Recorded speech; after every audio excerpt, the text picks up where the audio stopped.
అంటే మీరు వైసీపీ నుంచి డబ్బులు తీసుకుని సర్వే రిపోర్ట్ ఇచ్చారు అనే ఆరోపణలు చాలా వచ్చాయి. అంటే వైసీపీ వాళ్ళు డబ్బులు ఎందుకు ఇస్తారనుకుంటున్నారు మీరు? అంటే వాళ్ళు డబ్బులు ఇచ్చి సర్వే చేయించుకున్నారేమో. మీరు అడుగుతుంది ఏంటి?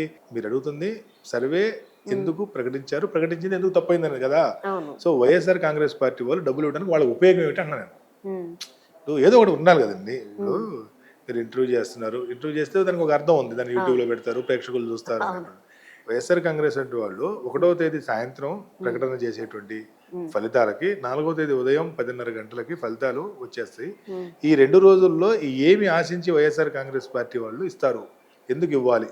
జస్ట్ కామన్ గా నేను మిమ్మల్ని అడుగుతున్నాను, మీరు చెప్పండి దీన్ని ఎట్లా అప్లై చేసుకోవచ్చు? కొందరు బెట్టింగ్ వేసుకున్న వాళ్ళు అమౌంట్ కోసం కావచ్చు, లేకపోతే ఇప్పుడు వీళ్ళందరినీ పబ్లిక్ ని ఏమైనా డైవర్షన్ చేయటం కోసం కావచ్చు. ఏం డైవర్షను?